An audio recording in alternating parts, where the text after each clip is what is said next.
This coverage is brought to you in association with Fraser James Partnership, where money matters.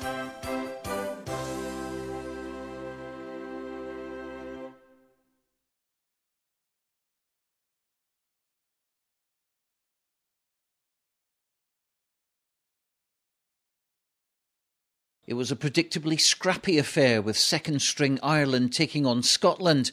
Both sides were rusty, but Scotland could have been 20 points up early on. Once again, they couldn't finish off gilt-edged chances, and it was Ireland who took the lead on the half-hour with a Jonathan Sexton penalty. Scotland didn't equalise until Chris Patterson kicked a penalty on 49 minutes, but Sexton added another with 15 minutes to go. It certainly looked like Scotland were going to lose this 6-3, but with 3 minutes to the end, a magnificent try from Joe Ansbro, converted by Rory Jackson, sealed the game 10-6 for the Scots. It was pleasing they didn't concede a try, and good to see David Denton, who played for Hawick and Melrose last season, and Jack Cuthbert win their first caps. But Scotland will need to be more decisive when they take on Italy in 2 weeks' time. Coach Andy Robinson gave me his reaction after the game. I was pleased with the way they went out and played. We kept hold of the ball well at times against quite a difficult defence to play against in the way that they tackled, and they tackled pretty high and tried to target the ball. But I was pleased with the way that the team played, and great to get a finish with a try to win the game. And it was a cracking try. Great try, first phase play, well executed by to win the line out in the first place, but also the line from Ross Rennie. And the pass to Nick DeLuca, who changed his line really well, and a great pass to Joe Ansbro and a great finish. For try scorer Joe Ansbro, he was delighted to get on the score sheet for the very first time in an international. Delighted, especially in the context, for us to get the win. It was a tough game. We worked hard. Couldn't quite finish some of our opportunities that we created, and then just to do the last move of the game.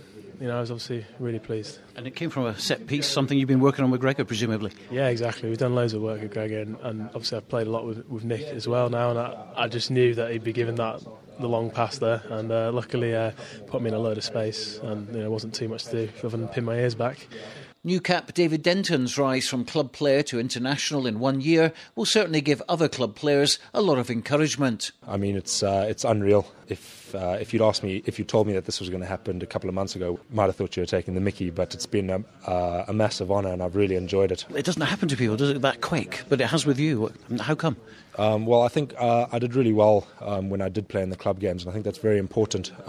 It's a very important part of the first year as a pro, because obviously we are going to get drafted out every now and then, and the coaches do come down and watch, and I think it's very important that we put our names forward and do what we're good at in those games. And it's fantastic for club players in Scotland at the moment to show that it can be done. Yeah, it certainly can, and everyone's got to be got to see that and just keep working hard, and then it could happen to them.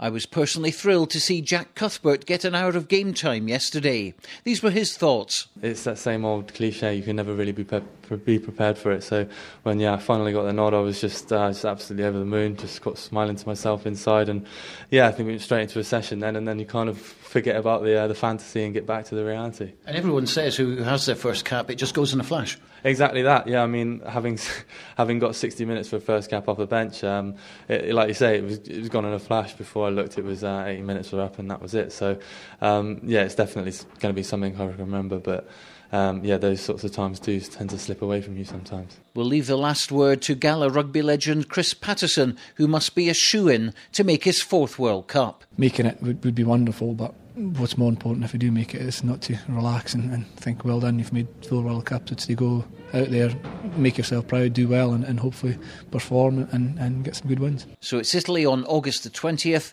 and then 2 days later Andy Robinson will pick his 30 for New Zealand.